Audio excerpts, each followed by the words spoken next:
সৈয়দ নির্বাণ ওয়াহাব, লেখনীতে নাবিলা সৈয়দ, পর্ব সংখ্যা ৩। সৈয়দ বাড়ির নির্বাণ ওয়াহাব সৈয়দ বাড়ির সব থেকে বড়, ঘাড়তেরা, অসভ্য, লম্পট, জেদি লোক। কোনো বাক্য যদি একবার মুখ দিয়ে নিঃসৃত হয় তা কখনো সে ফিরিয়ে নেয় না। পরিবারের বড় ছেলে হওয়ায় ছোটবেলা থেকে তার সকল আবদার মেনে নেওয়া হয়েছে বিনা বাক্যে। আর এজন্যই ধীরে ধীরে সে পরিণত হয়েছে একরকম গোছে। তার নীতিবাক্য একটাই, যে জিনিস আমার সেটা আমারই থাকবে, অন্য কারো সামান্য চোখ এতে আমি সহ্য করব না। নির্বাণ নিজের নীতিবাক্য সবসময় মেনে চলে। নিজের এক টুকরো সুতা পর্যন্ত কারোর সাথে ভাগাভাগি করে না সে। মহের সাথে প্রথম দেখা নির্বাণের 2018 সালে। তখন মেয়েটার বয়স কত ছিল? 14? হ্যাঁ, এমনই হবে। বয়সন্ধিতে সবে পা দেওয়া, যৌবনের রঙে ফুটছিল অঙ্গ প্রত্যঙ্গে। পান পাতার মতো মুখটা গোলাকার, চোখগুলো দেখতে কি ভীষণ মায়াময় লাগতো যে নির্বাণের কাছে। কাউকে সে বলে বোঝাতে পারবে না। ছটফটে চঞ্চল, হাসি খুশি উচ্ছ্বাস, সমুদ্রের ঢেউয়ের মতো প্রলয়ঙ্কারী। মেয়েটার হাসি ছিল ঝংকার তোলার মতো কলকনি, পাখির সুরের মতো। মেয়েটার সামনে যায়নি কখনো সে। টং এর দোকানে বসে আরাম করে সিগারেট ফুঁকে আড়াল থেকে দেখত। ঠোঁট পুড়ত, শুভ্র চেহারাখানি ছিল তার কাছে মাদকের মতো। মেয়েটাকে সে ভালোবাসতো না, এমনকি পছন্দ করতো না, শুধু দেখতে ভালো লাগতো বলেই প্রতিদিন ছুটে যেত ওই টং দোকানের এক ঝলক দেখার আশায়। চঞ্চল চরুরের মতোই মেয়েটার দুষ্টুমিতে মেতে থাকা চেহারা সে খুঁজে পেত দারুণ মুগ্ধতা আর প্রশান্তি। মেয়েটা তখনও এই ব্যাপারে জানেই না। প্রতিদিন টং এর দোকানে বসে কেউ একজন তার প্রতিটি পদক্ষেপ সূক্ষ্মভাবে চোখ বোলায়। তার সম্পর্কে সম্পূর্ণ অবেচেতন সে। নির্বাণ মেয়েটার নাম না জেনেই পুরো 1 মাস দেখলো চুপচাপ। ধীরে ধীরে মুগ্ধতা কমার বদলে আরো বেশি বেড়ে গেল। সময় কাটলো, দিন পেরিয়ে তার মাসের গড়ায় ঠেকলো। ঢাকা যাওয়ার সময়ও ফিরে আসছিল নির্বাণের, তবুও সে হেলদোলহীন। ঢাকা ফিরে যাওয়ার কোনো ইচ্ছা আকাঙ্ক্ষা কোনো কিছুই নেই তার ভেতরে। তার এমন পরিবর্তন খুব ভালো করে বুঝলেন সৈয়দ নওয়াব এবং ওয়াহাব। ছেলের খোঁজ নিতে জানতে পারলেন মেয়েটা বিষয়ক ঝামেলা। সেদিন থেকে এই বিষয়ে জানতে পারলেন। সেই দিনও নির্বাণকে ডেকে পাঠালেন নিজের একান্ত রুমে। বন্ধ দরজার আড়ালে বাবা ছেলে তুমুল তর্কাতর্কির আওয়াজ শোনা গিয়েছিল। সোনালী খন্দকার বাহিরে দাঁড়িয়ে চিৎকার করে দরজা খোলার আর্জি করলেও দরজা খোলেনি কেউ ওই দিন। কি কথা হয়েছে জানলেন না সোনালী। অতঃপর দেখা গেল ছেলে রেগে বাড়ি থেকে বের হয়ে যাচ্ছে। পেছনে পেছনে ছুটলেন সোনালী আটকানোর জন্য। তার আগেই খেপা টেপায় বাড়ির সদর দরজা পেরিয়ে বেরিয়ে গেল নির্বাণ। যেতে যেতে উচ্চস্বরে চেঁচালো, আর ফিরে আসবো না এই বাড়িতে। এই বাড়ির দুয়ার দ্বিতীয়বার মারাবো না আমি। সৈয়দ নওয়াব সাদা পাঞ্জাবি গায়ে জড়িয়ে লাইব্রেরি রুমের জানালার সামনে পেছনে হাত রেখে দাঁড়িয়েছিলেন। ছেলে যার পানে ভাবাশূন্যভাবে দাঁড়িয়েছিলেন তিনি। তোমাকে এখানে ফিরে আসতে হবে নির্বাণ। তোমার মতো বেকার ছেলেকে বসিয়ে বসিয়ে আমার মতো খাওয়াবে কেউ, তা তুমি পাবে না। 2 টাকার রুজির মুরদ নেই, আর অহংকারে পা মাটিতে স্পর্শ করে না। দেখে নেবো কে খাওয়ায় তোমায়। কোথায় গিয়ে থাকো তুমি? নির্বাণের কানে বারবার বাবার কথাটি যেন সীসা ঢালার মতোই লাগছিল। গরমের প্রকোপ বেশি থাকায় লাল বর্ণ ধারণ করেছে শ্যাম চেহারার মুখখানা। বাবার তীক্ষ্ণ অপমানে প্রশস্ত হয়ে তখন তার প্রখর বেড়ে হয়েছে মুখ দিয়ে। নিঃশ্বাস আটকে আসার মতো অনুভূতি হলো তার। টং এর দোকানে উত্তপ্ত মেজাজ নিয়ে বসলো সে। সিগারেট ফুঁকতে এত ব্যস্ত ছিল যে ক্লাস 8-এর ছুটি হয়েছে বহু আগে তা খেয়ালই আসলো না তার। দোকানের সামনে দিয়ে যেতে থাকা একদল ছেলের সাথে ঝংকার কানে ভেসে আসতে নড়ে চড়ে উঠল। তখনই দেখতে পেল ক্লাস 8-এর ছেলেমেয়েরা দৌড়ে আসছে। সবার শেষে দেখা গেল 2টো মেয়ে বের হচ্ছে। ভাগ হয়ে আসা বোঝা গেল ঝগড়া লেগেছে 2 দলের। এক দলের নেত্রী মোহ, চোখ মুখ রাগের প্রকোপে ভীষণ লাল হয়ে আছে। চোখ দিয়ে ছাই করে দিচ্ছে অপর দলের মেয়েগুলোকে। এমন তার চেহারা। নির্বাণ এত দূরে থাকায় কথাগুলো ঠিক শুনল না। মোহ মুখের ভাবগতি দেখেই বুঝে নিল খারাপ কিছু একটা বলেছে ওই দলের নেত্রী মেয়েটি। রাস্তার মধ্যখানে বাচ্চাদের মতো একদলা থুতু ছুঁড়ে ফেলে দিল। চুল টেনে ধরল মেয়েটার। ওই দলের নেত্রী চুল টেনে ধরার দলের মেয়েটি দিকগুলো এগিয়ে আসতেই পাশে পচা ডোবা থেকে কচুরিপানা তুলে নিয়ে আসলো। কচুরিপানাটা মেয়েটার গায়ে লাগানোর ভয় দেখালো। সাথে সাথে ঠোঁট উঁচিয়ে পৈশাচিক হাসি হাসলো। এত সহজেই দমে গেল না দলটা। কচুর ডালার সাথে থেকে বাঁচার জন্য একে একে দৌড় দিল সম্মুখে সবাই। মোহজান এতে ভীষণ মজা পেল। হু করে হেসে কচুর ডাঁটাটা পেছনে পেছনে ছুটতে লাগলো হাতে নিয়ে। নির্বাণের উত্তপ্ত মেজাজখানা হঠাৎই হাওয়ায় মিলিয়ে গেল। ঠান্ডা বাতাসের মতো ফুরফুরে হয়ে গেল মন। স্নিগ্ধ দুষ্টুমিতে মেতে ওঠা রসগোল্লার মতো। মুখটা কাণ্ড দেখে হাসি দমিয়ে রাখতে পারল না সে। ঠোঁট চেপে হাসি আটকানোর বৃথা চেষ্টা চালালো। হাসি আটকালোই না, বরং হু হু করে বেরিয়ে আসলো আকস্মিক নির্বাণের মতো গম্ভীর মুখ। বিয়াদব বদমাইশ ছেলের মুখের হাসি কানে যাওয়ায় চায়ের দোকানটা কেঁপে উঠল। ভয়ার্ত নয়নে কিছুক্ষণ চেয়ে থাকলেন চাওয়ালা। হাসির শব্দ এতটা বিকট ছিল যেন দোকানে থেকে 2 হাত দূরত্বে দুষ্টুমি করতে থাকা মহির হাত পা থেমে গেল। আশপাশে কিচিৎকাল চোখ বুলিয়ে যখন কাউকে দেখতে পেল না। বাতাসে অমন ভয়ঙ্কর অট্টহাসি ভাসতে শুনে ভয়ে তার ব্যাগ কাপে চেপে ধরে। তারপর দেখা গেল দুদলে সারি সারি মেয়েগুলো দৌড়াচ্ছে। মোহ কিছুক্ষণ চিৎকার করে অচিরেই বাড়ি খেলো নির্বাণের কানে। ইয়া আল্লাহ, শেওড়া গাছের পেতনি হাসে নাকি? এটা শুনে আরো এক দফা হেসে উঠল সৈয়দ নির্বাণ ওয়াহাব। সেদিন বাড়ি ফিরল না নির্বাণ। এত বন্ধুর বাড়ি একটাতে রাত কাটালেই হলো ভেবে চুপ থাকলো। তারপর এক বন্ধুর বাড়িতে রাত কাটালো। পরের দিন সকালে উদ্ভটের মতো ছেলেকে খুঁজতে আসলো সৈয়দ নওয়াব ওই বন্ধুর বাড়িতেই। এক প্রকারে জোর করে ধরে নিয়ে গেলেন বাড়িতে। এরপর কিছুদিন কাটলো ভালোই ভালোই। একদিন দুপুরে মেজাজ হারিয়ে একটা ছেলেকে বেধড় পেটানোর দায়ে পুলিশ এসে ধরে নিয়ে গেল জেলে নির্বাণকে। অনেক কষ্টে হাজত থেকে ছাড়িয়ে এনে সেদিন রাতে ঠেলে ঠুলে ধাক্কিয়ে ছেলেকে পাঠিয়েছিলেন ঢাকায়। কিন্তু একরোখা নির্বাণ মানতে নারাজ সে কথা।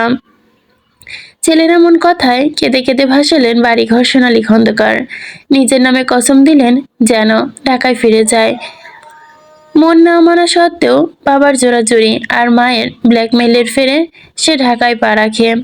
বাবা যে ঢাকায় পাঠালো আর ফিরতে দিল না গ্রামে। ফিরে আসার কথা বললেই এর একদিন পর চালের গুদামে চুরি হয় তাদের। আর সেই চুরি তদন্তে নেমে ফিরে আসা হতো না তাদের গ্রামে। নির্বাণের প্রথম স্বাভাবিক ঠেকলেও পরে তার কাছে বিষয়টা অস্বাভাবিক হয়ে লাগলো। এমনি এমনি সৈয়দ নওয়াব বাজার করতে বলতো আগামীকাল গ্রামে ফিরবে বলেছি। আর তার সাথে সত্যি মনে করে নিজের চালের গোদামের লোক ঢুকিয়ে নিজেই চাল চুরি করেছে, যাতে ছেলে গ্রামে আসতে না পারে। নির্বাণ আরাম করে ঘুমিয়ে উঠে যখন শুনতো চালের গোদামে আবারও চুরি হয়েছে, তখনই বাবার বাচ্চামো পৈশাসিক আনন্দ পেত। 4 বছর বাবার সাথে এমন করলো সে। এরপর খা খা পোড়া এক রোদ্দুরের দুপুরে এক হাতে ট্রলি নিয়ে হঠাৎ করে হাজির হলো বাড়িতে। ছেলেকে আকস্মিক বাড়িতে আসতে দেখেই থমথম খেয়ে গেল সৈয়দ নওয়াব। চোখ দুটো বড় বড় করে জিজ্ঞেস করলো, তোমার একই অবস্থা? আর এই সময় তুমি এখানে কি করো? এখানে আসলে কেন? নির্বাণ বাবার কথায় উত্তর দিল না। আরাম করে গিয়ে বসলো সোফার সামনে, পা দুটো তুলে। আলিঙ্গনের মতো গোফদারি বেড়ে যা তা অবস্থা, চেহারা একদম জঙ্গলিদের মতো। সন্ত্রাসের মতো চোখগুলো দিয়ে বাবাকে অবলোকন করতে করতে ভাবশূন্য গলায় বলে উঠল, বয়স তো বাড়ছে, আপনি বিয়ের কথা বলছেনও না, আমার বিয়েই দিচ্ছেনও না, তাই নিজেই নিজেকে গুছিয়ে নিয়ে ফিরে এসেছি নিজের নিরে। এবার বিয়ে দেওয়ার ব্যবস্থা করুন তাড়াতাড়ি। ছেলের কথা কানে যেতে চেহারা রং পাল্টে মুখটা তেতো হয়ে এলো সৈয়দ নওয়াবের। বললেন, তোমার লজ্জা লাগে না? নিজের বিয়ের কথা নিজের মুখে বলছো? বেলার ছেলে। ঠোঁটের ওপরে গোপগুলো সামান্য নাড়াচাড়া করতে করতে নির্লিপ্ত হলো সে। ঠোঁট উঁচিয়ে কুটিল হাসি এসে বলল, বাপ যদি বাচ্চা হয়ে বসে থাকে বুড়ো দামড়া ছেলে বিয়ে না দিয়ে, তাহলে ছেলেকেই তো বিয়ের কথা বলতে হবে। এবার বলুন কবে বিয়ে দিচ্ছেন? কথা শেষে ভুরু উচালো সৈয়দ নওয়াব। খেপে গেলেন, রাগের চেহারা দপদপ করলো। কড়া গলায় বললেন, তোমার বিয়ে দিব না আমি। বদ ছেলে একটা, তোমার মতো বেকারকে বিয়ে করবে কে? আপনি বিয়ে দেওয়ার কে? আমি নিজে নিজের বিয়ে করে নিতে পারবো। সময় মতো এসে শুধু স্বাক্ষরটা দিয়ে দিয়েন, তাহলেই হবে। চোখ মুখ পাকিয়ে সৈয়দ নওয়াব স্ত্রীকে উদ্দেশ্য করে চেঁচালেন, এই বদমাইশকে এখান থেকে নিয়ে যাও। এই ছেলে এসে আমার হাই প্রেশার, ব্লাড প্রেশার সব বাড়িয়ে দিয়েছে। সোনালি, এই অবসভ্য লম্পট বদমাইশকে নিয়ে যাও। বাবার কথা উঠল না তো। সে আরো আরাম করে বসে রইল, ঠোঁটে কুটিল হাসি ফুটিয়ে তুলে নিষ্পাপ চেহারায় চেয়ে রইল মায়ের দিকে। চোখে মুখে বাচ্চাদের মধ্যে পিটপিট করে নিস্পন্দন স্বরে বলল বাবাকে উদ্দেশ্য করে, স্বৈরাচারের মতো আচরণ করছে কেন আব্বু? সোনালী খন্দকার ছেলের কথায় সহমত পোষণ করলেন। সোনারূপা মানিক বলে আদর করে দিলেন, পক্ষে পাতিত্ব করলেন। বিয়ের বয়স হয়েছে তো বলবে না? বয়স তো বাড়ছে ছেলের, তার চোখে লাগে না তো আপনার? আমার ছেলে ভুল কোথায় বলেছে দেখান তো। আপনি নিজেই তো এই সময় এক বাচ্চার বাপ ছিলেন, তাহলে আমার ছেলের বিয়ের কথা বালা ওই বদ বদমাস হয়ে গেল কিভাবে? ও যদি বদমাস হয়, আপনি ডাবল বদমাস। এই বছরে এই বয়সে এক বাচ্চার বাপ ছিলেন যে আপনি। স্ত্রীর সাথে আর কথা পারলেন না তিনি। স্ত্রীর কাছ থেকে অপমানিত হয়ে লজ্জায় চোখ মুখ লাল হয়ে উঠল তার। সোফায় বসা নির্বাণের চোখ মুখ দেখে আরো মেজাজ খারাপ হলো। খিচে যাওয়া ভদ্রলোক বারবার অপমানিত হতো দেখে ঠোঁটের ওপর হাত চেপে ধরে মিটমিট হাসলো বদমাস ছেলেটা। মায়ের কথায় খাবার রুমে বসা নিশার কানে গিয়ে লাগলো। সেটা শুনে হু হু করে হেসে উঠল সে। সৈয়দ নওয়াব আর কিছু বলতে পারুক আর না পারুক, মা ছেলের জোট বেঁধে একদম ধুয়ে দিতে পারে তার বাপকে। বিছানায় কুজো হয়ে বসে কখন থেকে নাক টেনে টেনে কাঁদছে মোহন। চোখের পানির অস্তিত্ব খুব একটা নেই। টিপে টিপে বের করার প্রয়াস চালাচ্ছে সে। আর কতক্ষণ পর আর চোখে কাউকে বসে থাকা নির্বাণ ওহাবকে লক্ষ্য করছে। ভদ্রলোক তার দিকেই তাকিয়ে আছে। ধরে নিয়ে আসার পর থেকেই এমন বিঙ্গুনের চেহারায় নিয়ে তাকিয়ে আছে তার দিকে, চোখ মুখ গভীর, ঠোঁটে সিগারেট চেপে রেখেছে। এই নিয়ে 5টা সিগারেট শেষ করে ফেলেছে লোকটা। অনবরত একের পর এক ঠোঁটে চাপছে, আর শেষ হতেই ছাই ফেলে দিচ্ছে রুমের মেঝেতে। পুরো রুমে সিগারেটের গন্ধে ছড়িয়ে অনেক আগে। শ্বাস নিতে মুখের কষ্ট হচ্ছে, তবু মুখ খুলে কতটুকু বলতে পারছে না সে। দরজার ওপাশ থেকে নিশা আর সোনালী খন্দকার এক গলায় আওয়াজ ভেসে আসছে। দুজনই লাগাতার দরজায় কড়া নাড়ছে। এদিকে রুমের ভেতর পায়ের ওপর পা তুলে বসে আছে নির্বাণ, অনুভূতি শূন্য চোখ দিয়ে গিলে খাচ্ছে মোহকে। মা বোনের ডাক কানে যাচ্ছে না তার, নাকি বোঝা মুশকিল। বোনের ডাক কানে যাচ্ছে না বুঝলাম, কিন্তু মার ডাক তো যাওয়া উচিত। মোহ নির্বাণের বেঘুটের মতো চোখ দুটোর দিকে তাকিয়ে খুব ভালো করে বুঝতে পারলো আজ এই পৃথিবীতে তার শেষ দিন। কেন যে সকাল সকাল আবার পালিয়েছিল। ঢোক গিলে বার কয়েক চোরের মতো তাকিয়ে গিলে ধরা পড়লো আবার নির্বাণের তীক্ষ্ণ চোখের কাছে। দ্রুত চোখ সরিয়ে নিয়ে আমতামতা করে বলল, বাবা বাহি। কতটুকু আটকে গেল তার নির্বাণের তেজস্বী হিংস্র চেহারার দিকে তাকিয়ে। কতটুকু মুখ থেকে আর বের করতে পারলো না মোহ। গালের কাছে কেমন যেন আটকে গেল। ঠোঁট দিয়ে আবারও গিলল। চোখ খিচিয়ে বিছানা থেকে নেমে দৌড়ানোর পরও পরিকল্পনা মাথায় আসতেই আলগোছে পা বাড়ালো সম্মুখে। আর এতে মোহের রুহু কাঁপিয়ে উঠল নির্বাণ। মোহ, don't try to move, other way I will kill you.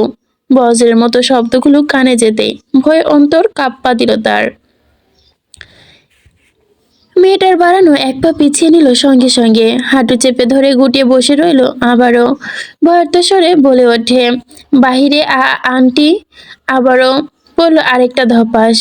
Aunty কি? হ্যাঁ, মা ডাকবি, মা, আন্ডারস্ট্যান্ড? মোহ মাথা নাড়ায়, ভয়ে ভয়ে ওপর নিচ। এটা দেখে আরো মেজাজ বিগড়ে যায় নির্বাণের। কথার বিপরীতে মাথা নাড়া সে দু চোখে দেখতে পারে না। আর এই মেয়ে কথায় কথায় মাথা কেমন করে নাড়ে।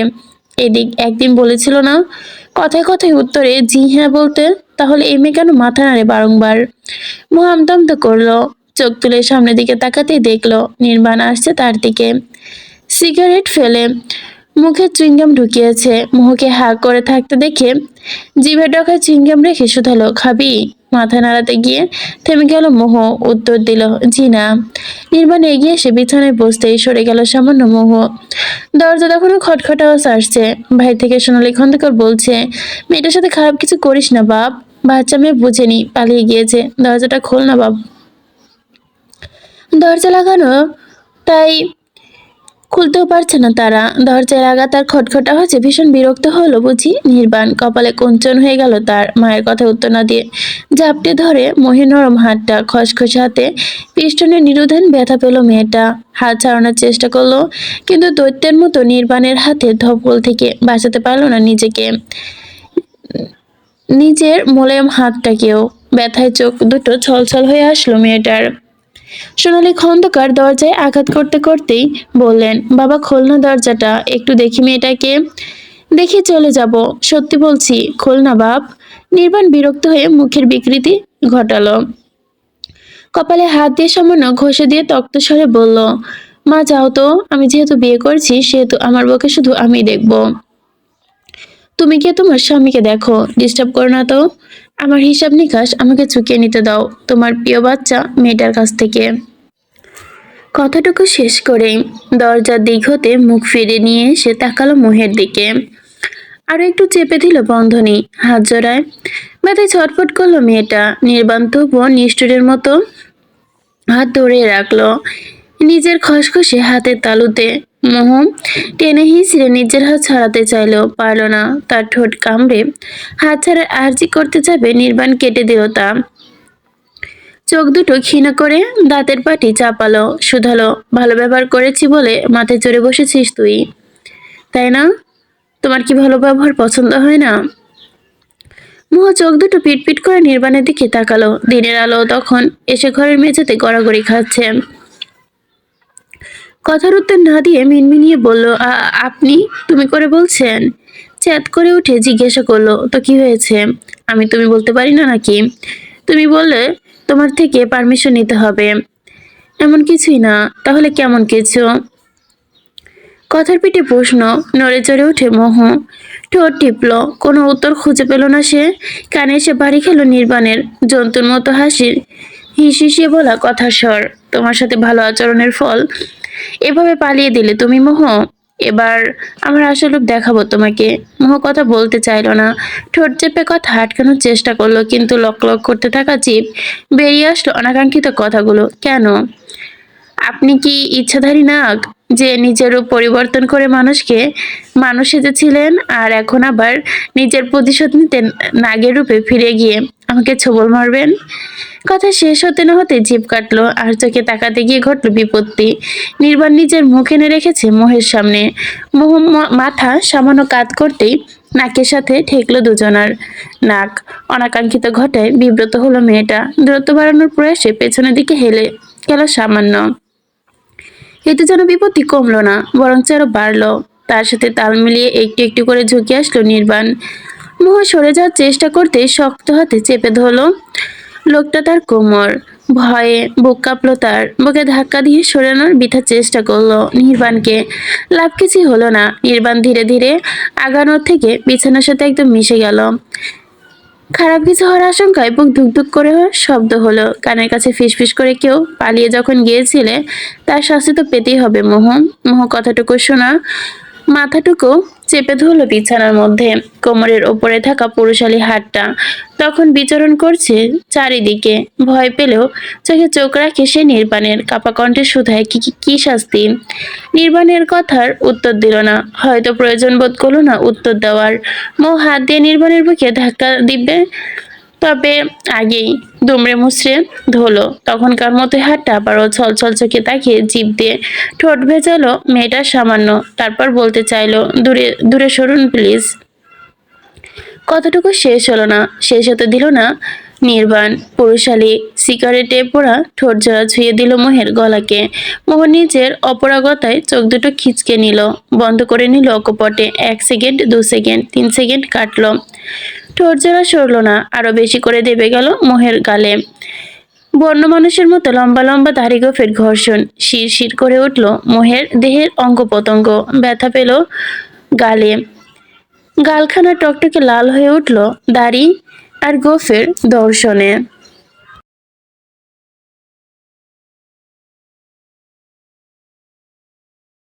রুমের পর্দাগুলো উড়ল বাহিরে নির্মল বাতাসে। টিকটিক করে ঘড়ির কাঁটা তখন মিনিট ঘর ছুঁই ছুঁই। পুরো ঘরে মিশে সেই 23 সেকেন্ড পর ছাড়লো। নির্বাণ মোহের গাল চোখ তুলে দেখলো বিছানার সাথে লেগে থাকা মেয়েটিকে। নিঃশ্বাস জোরালো ভাব নিচ্ছে সে। মোহের এমন করুণ অবস্থা দেখে বিশেষ কোনো ভাবাবেগ হলো না নির্বাণের। অপরাধ বোধ তো ছিল না সামান্য। রয়ে সয়ে নির্লিপ্ত চিত্তে সরে আসলো। শক্ত করে চেপে ধরে রাখা হাত ছেড়ে দিয়ে অবহেলায় অনেক আগেই মোহ চোখ খুলে এবার দেখলো নির্বাণের ঠোঁট জোড়া।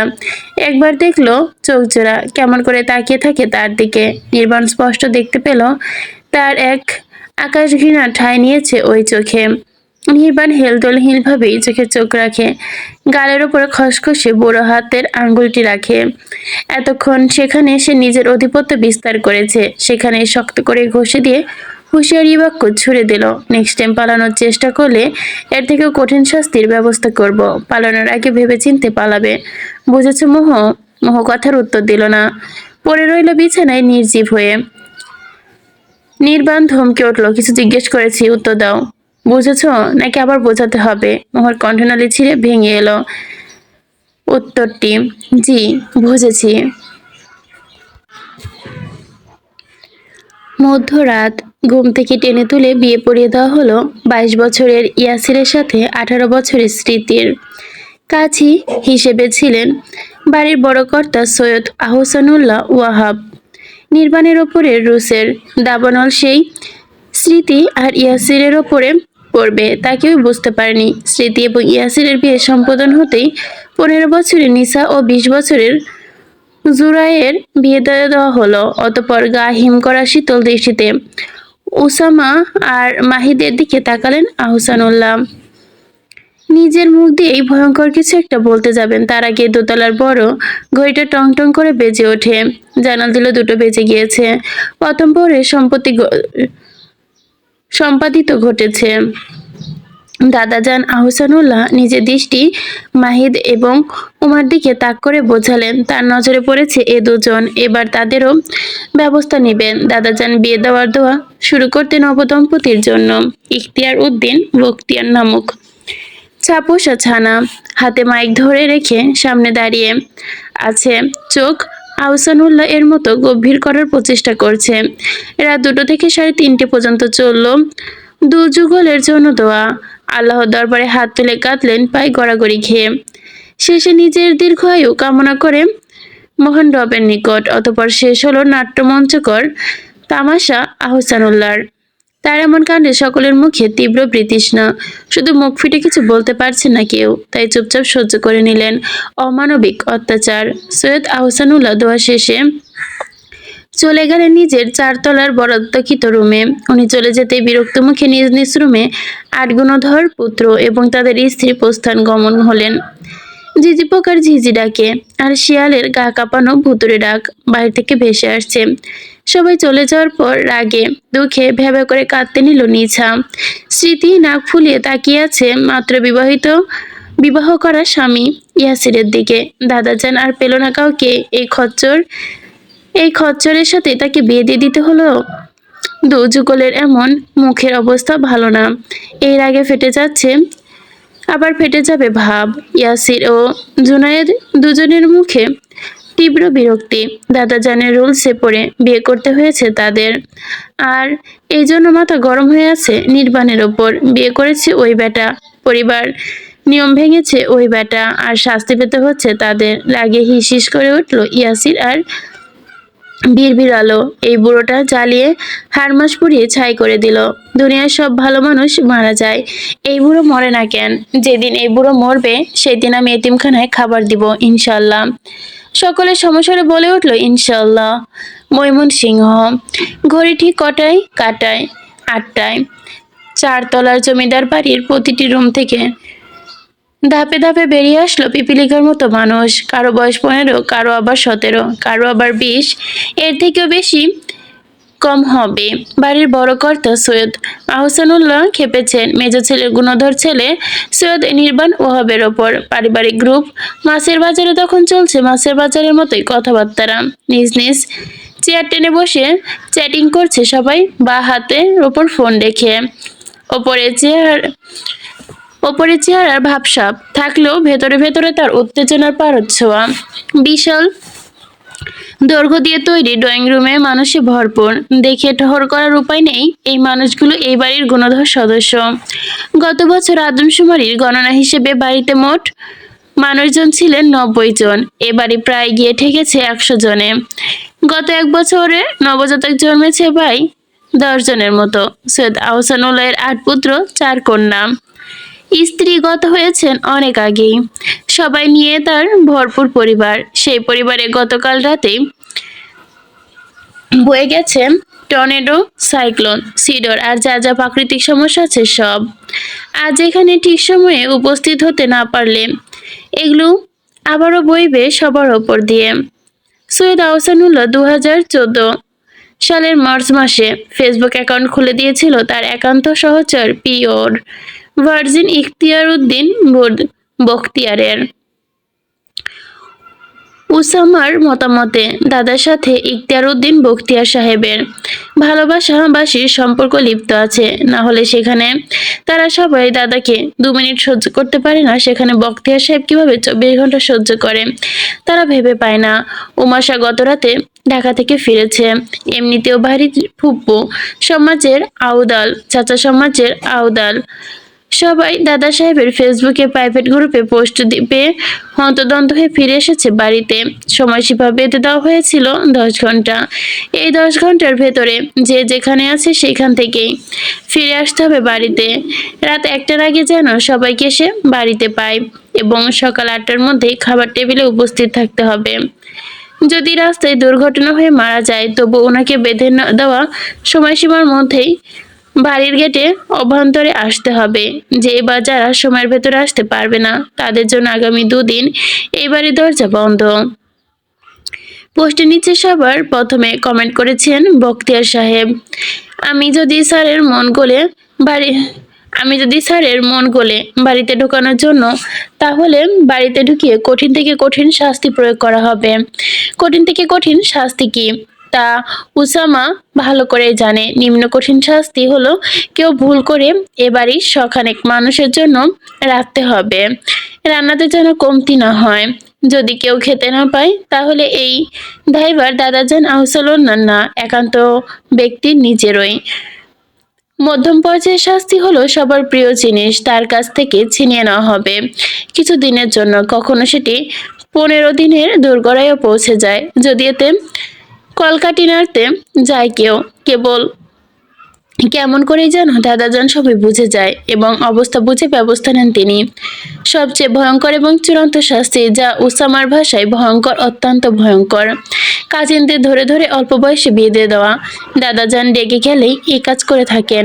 উসামার 18 বছর বয়স হতেই সে এ বাড়ির বাহিরে বের হওয়া কেমন কেমন করে যেন বিয়ের আতঙ্ক থেকে বেঁচে গিয়েছিল। কিন্তু গতকাল রাতেই তো মাহিদ ভাইয়ের সাথে দাদাজান এসে তাকে ফাঁসিয়ে দিয়েছে।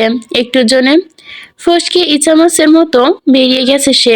আল্লাহ সহায় ছিল, না হলে সিঙ্গেল কমিটি থেকে সে নাম লিখাতো মিঙ্গেল কমিটিতে। দাদাজানের নজরে পড়ে গেছে মানে যে কোনো সময় কেল্লাফতে হয়ে যাবে সে। ভদ্রলোক বিয়েতে 20 মিনিট সময় জানান ভদ্রলোক বিয়ের 20 মিনিট আগে জানান আজ তোমার বিয়ে।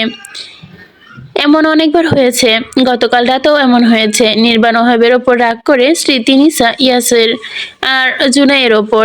সে চাচার বড় মেয়ে আবিরা। আজ আপু দু চোখে দেখতে পারতো না বড় চাচার বড় ছেলে ইশতিয়ার ভাইকেও দেখতে পারতো না আবির আপুকে। 5 মাস আগে এক তপ্ত ঝগড়া লাগে আবির আপু আর ইশতিয়ার ভাইয়ের।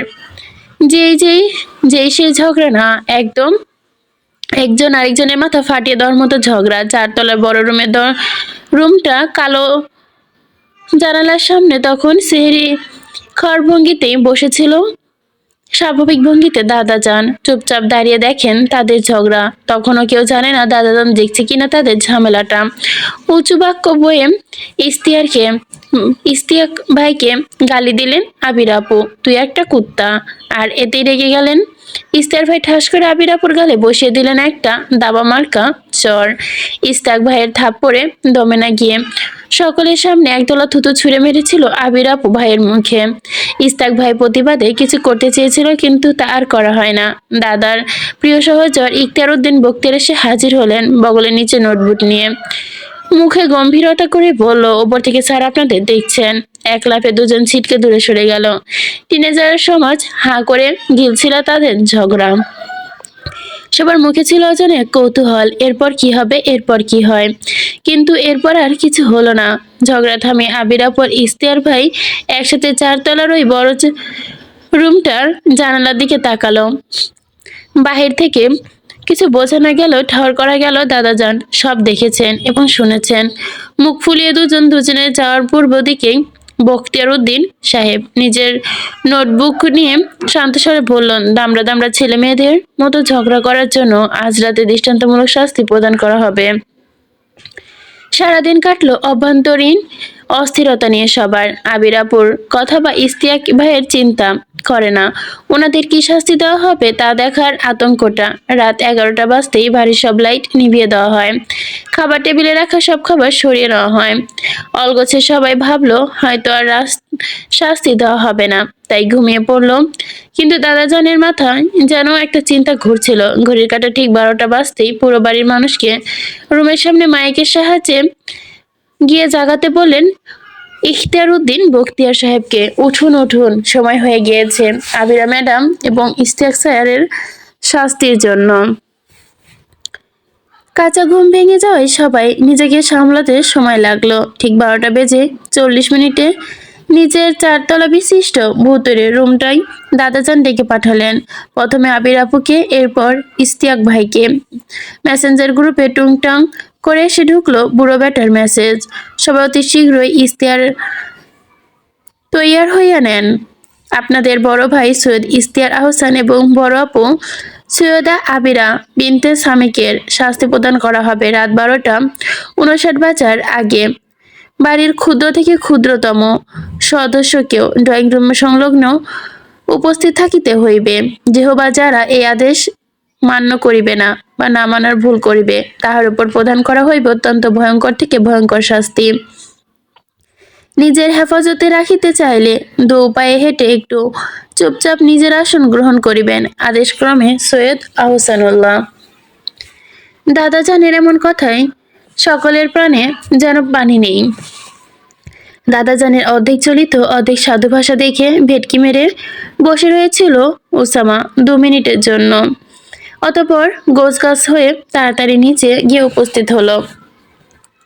ড্রয়িং রুমে কাজিনরা ভেবেছিল শাস্তি দেওয়া হবে অহরহ, যা দেওয়া হয় তা। কিন্তু দাদাজান চিন্তাধারা ছিল ভয়ঙ্কর। আমরা সবাই ভাবি তা, দাদাজান কখনো ভাবে না তা।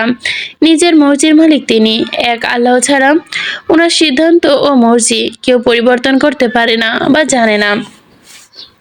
সবার উপস্থিতি দোতলার করিডর থেকে হাজির হলেন দাদাজান, হাতে মাইক একটা উনার। নির্বাণ ভাই, নিশা, ইয়াসির ভাই, স্মৃতি আপু, নিশা, মিথিলা আপু, জুনায়ের ভাই, মাহির ভাই, মৃণয়ী আপু, আদিব ভাই, তৃষার ভাই। সবাই আগ্রহ ছিল শাস্তিনামা শুনতে। দাদাজান নিজের হাতের নোটিশ ও মাইক তুলে দিলেন বখতিয়ার উদ্দিনের হাতে। দুহাত পেছনে রেখে সুবিশাল সুঠাম দেহি শরীরটা নিয়ে দাঁড়িয়ে পড়লেন, গম্ভীর মুখে সবার দিকে তাকিয়ে রইলেন। রুহু কণ্ঠে বলতে লাগলেন, পড়তে শুরু করলেন। ইখতিয়ার উদ্দিন। মনে হলো বজ্রপাত হলো কোথাও। দাদাজানের গলার আওয়াজ শোনা যায় না। সারাদিন নিজের রুমে বসে অলংকারের ভিন্ন ভিন্ন নকশা করতে থাকেন তিনি। ওসামারা সবাই যতবার দাদাজানের গলার স্বর শুনেছে ততবারই চমকায়। সেদিনও চমকিয়েছিল। অতঃপর কানে আসছিল ইখতিয়ার সাহেবের বক্তব্য। অতঃপর সকলের অবগতির জন্য জানানো যাচ্ছে যে অত্র মাছবাজার পরিবারের মেজ পুত্র সৈয়দ ইশতিয়ার আহসান এবং বড় কন্যা সৈয়দা আবিরা বিনতে সামিরা বিবাহ সম্পন্ন করা হবে রোজ মঙ্গলবার রাতের প্রথম প্রহরে সৈয়দ আহসানুল্লাহর উপস্থিতিতে। এই কার্য সম্পাদন করা হবে যে বা যিনি এই সিদ্ধান্তেও খেলাপে আছেন। তিনি নিজ মাগফিরাতে হেঁটে সম্মুখে দোয়ার হইতে বাহির হইয়া যাইতে পারেন। সম্পাদনক্রমে সৈয়দ আহসানুল্লাহ, ইশতিয়ার ভাই আর আবিরা আপুর মুখে দেখার মতো গম্ভীর হয়েছিল। আজ পর্যন্ত কেউই দাদাজানের আদেশ অমান্য করেনি, সেই দিনও কেউ অমান্য করেনি। গোমরা মুখে বসে আবির আপু বিয়ে করে নিয়েছিল ইশতিয়াক ভাইকে। ধাক্কাটা সামলে ওঠার পূর্বে দাদাজান নিজের গম্ভীরতা অবহ বজায় রেখে অত্যন্ত কঠোরভাবে সম্মতি দেয়। আমি আমার পরিবারকে নিয়ে গর্ববোধ করি। আমি জানি আপনারা কেউই আমার এই সিদ্ধান্তের বাইরে যাবে না, অসন্তুষ্ট হবে না বা অসন্তুষ্টতা নিজের মনে চেপেও রাখবেন না। যার যা ভাবার তার তা মতো, আমি কাউকে চাপিয়ে দিব না নিজের ভাবনা পরিবর্তনের জন্য। যা বলতেছি আমি সৈয়দ আহসানুল্লাহ আজ এখানে এসে দাঁড়িয়েছি তা হলো আজ সকাল ঠিক 11 ঘটিকায় আবিরা বিনতে সামিরার বাজে গালিতে আমার নকশা আঁকার পরিবর্তন হয়েছে। তারপর আমি খেয়াল করলাম একজন 24 বছরের হাত পায়ে বড় হওয়া মেয়ে এবং 28 বছরের ছেলে একে অন্যের সাথে স্বামী স্ত্রীর মতো ঝগড়া করছে। তাদের স্বামী স্ত্রীর মতো হাত ছাপায় দেখে আমি আবেগ আপ্লুত হলাম এবং এই সিদ্ধান্তে পৌঁছালাম, যেহেতু স্বামী স্ত্রীর মতো ঝগড়া করছে ওনারা দুজনকে, সেহেতু ওনাদের পতিপত্নী বানিয়ে দেওয়াই ভালো হবে। পতিপত্নী হওয়ার পর নিজ নিজ রুমে বসে যত ইচ্ছা ঝগড়া করুক। ওনারা কি বলেন? মঙ্গলবার রাতে প্রথম প্রহরে আবির আপু ইশতিয়াক ভাইয়ার বিয়ে দেওয়া হলো। সে আতঙ্ক কিছুদিন কেটে গেল, আবারও ঝগড়া বাঁধলো ফুপুর ছোট মেয়ে মৃণয় আপু আর মেজো ফুপুর ছেলে আদনান ভাইয়ের। সেই ঝগড়ার রেশ ধরে আবারও রাতের প্রথম প্রহরে উপস্থিত হলো এবং বিয়ে দেওয়া হলো। বিয়ে শেষে বক্তব্য দিলেন দাদাজান, অতঃপর নবদম্পতির সুখ শান্তি কামনা করে মহান রবের নিকট দোয়া চাইল। দোতলার করিডোর প্রায় হামাগুড়ি খাবে কেঁদে কেটে এমন ভাবে দাদাজান এতটা আবেগ আপ্লুত হলেন। তিনি দেখলেন নতুন জেনারেশনের সবাই অবাক, শুধু নির্বাণ ভাই নির্লিপ্ত চুপচাপ কাণ্ড দেখে যাচ্ছে। তিনি ঘুম থেকে তুলে আনা হয়তো এখনো বুঝতে পারেনি ঘটনা কি। দাদাজান আল্লাহ দরবারে কান্নাকাটি চলালো ঘন্টা খানেক। নড়চড়বিহীন বসে থাকা কোমরের হাড্ডি জয়েন্টে জয়েন্টে লেগে গেছে একটার সাথে আরেকটা, তবুও মনে হলো তার মন ভরল না দাদাজানের। দোয়া শেষ করে তিনি নিজের জন্য দোয়া ঠুকলেন। দোয়ার সূত্রপাত হলো, ইয়া রব, আপনি তো সব দেখেছেন শুনেছেন। আজ পর্যন্ত আমি যে যে সিদ্ধান্ত নিয়েছি তা সবাই আপনার উসিলায়। আমি জানি আপনি না চাইলে একটা গাছের পাতাও নড়ে না। আপনি চেয়েছেন বলে আজ এই দম্পতির বিয়ে কার্য আমার মাধ্যমে সম্পাদন হয়েছে। হায় আল্লাহ, আপনি আমাকে এমন মহান কাজে নির্বাচন করেছেন, তার জন্য আমি চিরকৃতজ্ঞ। ভবিষ্যতে যাতে এমন আরো কাজ করতে পারি তার তৌফিক আমায় দান করুন, আমিন। দাদাজানের আমিনের সাথে কেউই সামিল হয়ে বলল না আমিন। এটা দেখে রেগে গেলেন দাদাজান, খ্যাক করে উঠলেন, গাধা বেকুব বোকার দল, দোয়া শেষে আমিন বলতে হয়, তোদের এই ধারণা কেউ দেয়নি। দাদাজানের কথা সবাই নড়ে চড়ে বসে বললেন আমিন। ঘটনা এমন আকস্মিক হয় জেনারেশনের সবাই অবাক হলে আব্বু আম্মু ফুপ্পি চাচাদের জেনারেশন খুব একটা ভাবাবেগ হলো না। দাদাজান চলে যেতে ওনারা উঠে নিজ নিজ রুমে যেতে সবার উদ্দেশ্য করে বললেন, সামনে এমন আরো ঘটনা ঘটবে, সবাই নিজেদের তৈরি রাখুন। আব্বু আম্মুদের সাথে নির্বাণ ভাই আড়মোড়া ভেঙে উঠে দাঁড়ালেন। এতক্ষণে নাটকে যেন তিনি খুবই ব্যথিত চেহারা রেখে বোঝা গেল। মুখে হাত রেখে হামি দিলেন, অতঃপর হেলে দুলে চলে গেলেন নিজের রুমে। বাড়ির সবাই সবার সাথে আপনি আপনি করে কথা বলে। এক নির্বাণ ভাই ছোটদের তুই, আর উনার এই ব্যবহারের জন্য দাদাজানের কাছ থেকে পেয়েছে কঠোর শাস্তি। একবার বাগান বাড়ির অনেক পুরাতন একটা সেগুন গাছ কাটিয়েছিল তাকে দিয়ে, আজ তাকে বিরুদ্ধে এই খাবার টেবিলে সালিশ বসবে। দাদাজানের কাছ থেকে চেয়েছিল বেশি বেশি, শাস্তিও পেয়েছিল নির্বাণ ভাই। তবু ওনার শাস্তির এক বিন্দু পরিবর্তন হয়নি। দিন দিন হয়ে গেছে আর একরোখা ঘাড়তেরা দেমাকি প্রকৃতির। দাদাজান গতকাল দুপুর থেকে ক্ষেপে আছে নির্বাণ ভাইয়ের ওপর। ইখতিয়ার উদ্দিন বখতিয়ার গতকাল দুপুরে খাবার এনেছিল ক্লাস 9-এ পড়া হাঁটুর বয়সী একটি মেয়ের বিয়ে করেছে নির্বাণ ভাই, খবর এনেছিল। তাও নাকি পাত্রী বারবার বাবার দিকে খেলাধুলার বন্দুক তাক করে। এই কথা শোনার পর নিউক্লিয়ার বোমার মতোই ফুলে ফেপে উঠেছিল দাদাজান। রাগার দ্বিতীয় কারণ একটা। প্রথম কারণটা হলো দাদাজান নিজের পরিবার ভেঙে নিজের ছেলে মেয়ের বিয়ে দিতেই পছন্দ করেন। সৈয়দ আহসানুল্লাহর 3 ভাই 2 বোন।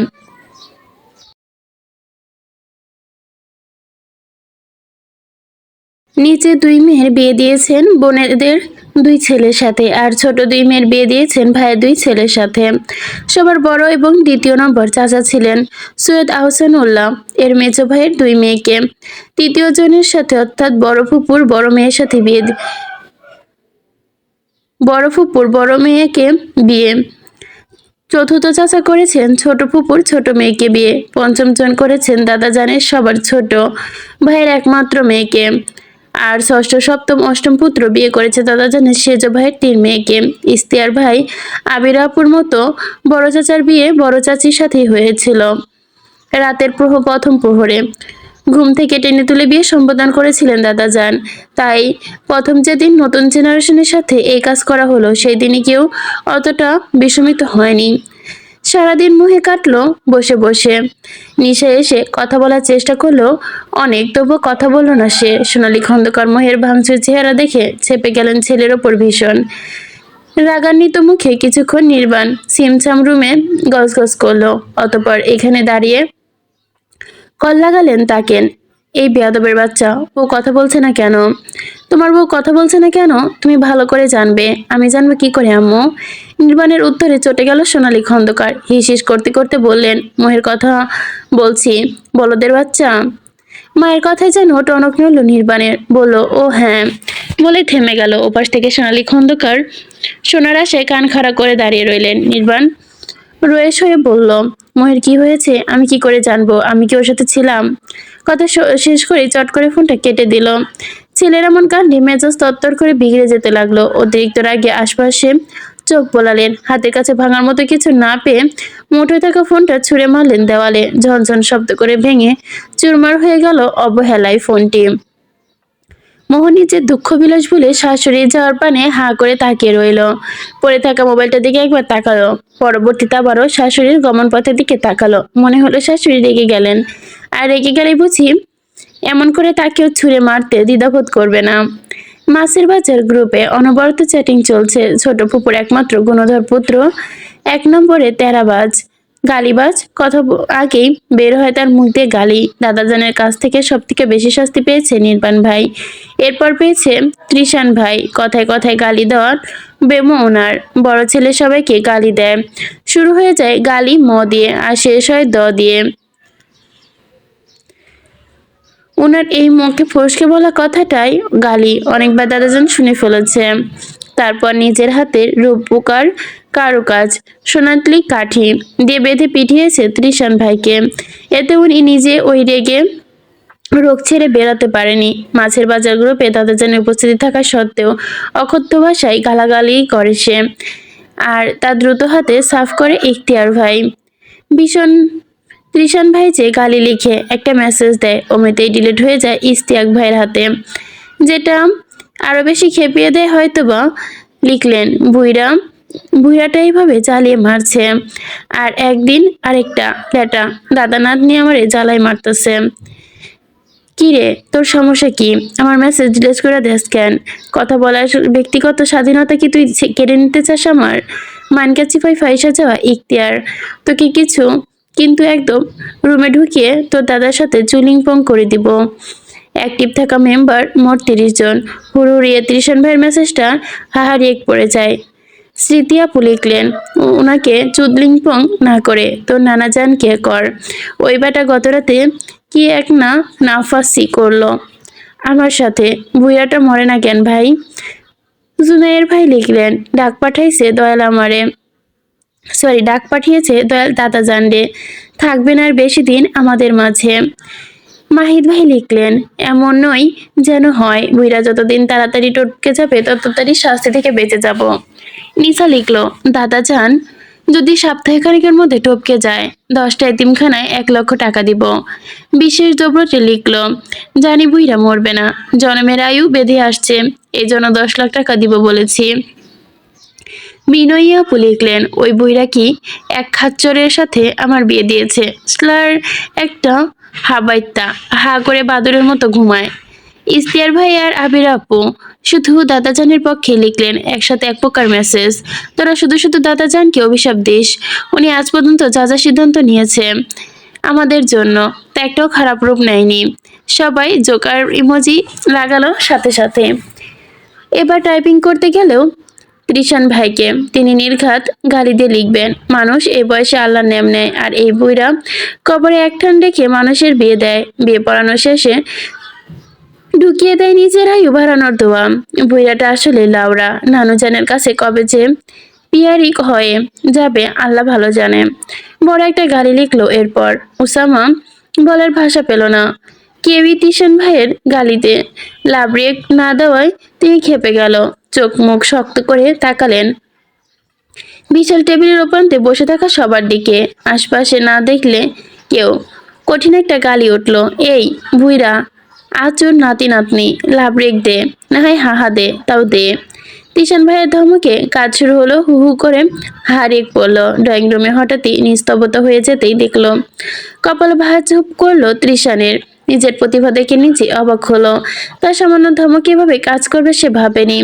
আর একটু ভাব নিয়ে গলা খাকারি দিয়ে বলল, তোদের বইরালেরা দাদা যান আসে না কেন? কখন থেকে বসে আছি।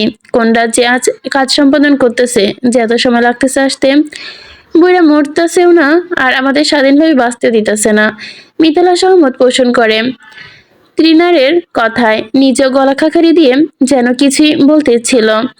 অমনি মুখোমুখি চেয়ারে এসে বসে সৈয়দ আহসানুল্লাহ স্বয়ং। নাতি নাতনির নতজানু মুখটা দেখে ছেলে মেয়েগুলো বউ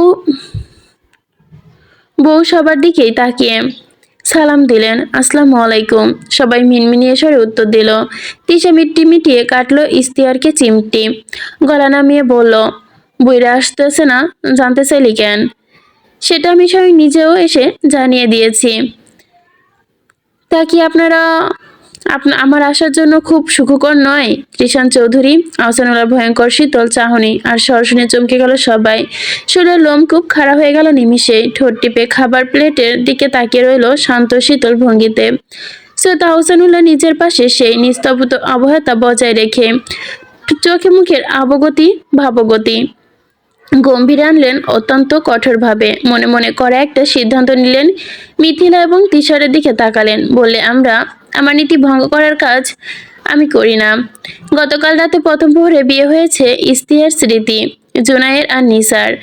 আজ দিনের প্রথম প্রহরে বিয়ে হবে মিথিলার, ত্রিশানের, উসামা ও মাহিরের। যে বা যারা আমার মৃত্যু কামনা করেছে তাদের সাধুবাদ। আমি এত তাড়াতাড়ি মরছি না। যতদিন পর্যন্ত আপনাদের মতো তাগড়া গাধা বেবকুফ বাচ্চাদের আমি সৈয়দ আহসানুল্লাহ সহ্য করতে না পারছি, ততদিন পর্যন্ত ওই মহান আল্লাহ তাআলা আমার আয়ু ফুরিয়ে যেতে দেবে না। আমিন। 8 পুত্র পুত্রবধূ, 4 ছেলে মেয়ে, 4 মেয়ে জামাই। আমিন বললেন। নতুন জেনারেশনে ইস্তিয়াক, আবিরা ছাড়া কেউই আমিন বলল না। সবাই ওপরের দিকে মুখ তুলে রয়েছে, মনে মনে দোয়া। এতক্ষণে আল্লাহ যেন এই বুইড়াটা নিজের কাছে নিয়ে নেয়। তাহলে দোয়া করতে করতে কবুল হলো না। সৈয়দ আহসানুল্লাহ নির্বিকার চিত্তে নিজের ডায়ের চার্ট অনুযায়ী খাবার মুখে তুলতে শুরু করলেন। নতুন ফটোকে নিউক্লিয়াস বোমার মতোই উসামা, মাহির, মিথিলা আর গালিবাস তিরশানের গলা দিয়ে বেরিয়ে এলো খাবার। সকালের খাবার যেন তাদের আর নামলো না। খাবার শেষ হতে সৈয়দ আহসানুল্লাহ ইখতিয়ারউদ্দিন বখতিয়ারকে নিয়ে রুম পরিত্যাগ করলেন। দাদা যান চলে যেতেই অজগরের মতো ফোনা তুলে এগিয়ে আসলো সবাই তার দিকে। 28 বছরের ত্রিশান তুলে ধরানো দিল মিথিলা, মাহিদ, উসামা মিলে, সাথে সাথে জুনায়েদ এবং স্মৃতিও। কেউ ফাঁক ফোকর ছাড়লো না, দাঁড়িয়ে দেখলো সবার কাণ্ড। ত্রিশানকে মার খেতে দেখে ভীষণ আনন্দিত হচ্ছে ছোট ফুপু। বললেন, বেশ হয়েছে বেশ, আমার আব্বার মৃত্যু কামনা করিস। এবার দেখ কত ধানে কত চাল। একদম গালি দিয়েছিস না, এবার বুঝবি। মেরে আদমরা যখন করে দিবে না তখন আরো ভালো লাগবে। মেরে আদমরা করে যখন ত্রিশানকে ছাড়া হলো তখনও তার গালি অভ্যস্ত। বয়সে 1 মাসের বড় ইখতিয়ারকে গালি দিল, তুই আসলে একটা মাদার বোর্ড লেওড়া, টুচু টুটুট বেটা। দাদার পেছনে পেছনে লেলে করিস, উন্নতি হবে না জীবনেও, দেখে নিস। আমার মতো হিংস্র সাহস হলে, আমার মতো সিংহ পুরুষ হলে বাঁচলে বাঁচবি, না হলে গলায় দড়ি দিয়ে মরবি। ত্রিশান নানা জানের ডাক কানে আসতে ঢোক গিলে নিল। ভয়ে ভয়ে বলল, জি নানা জান।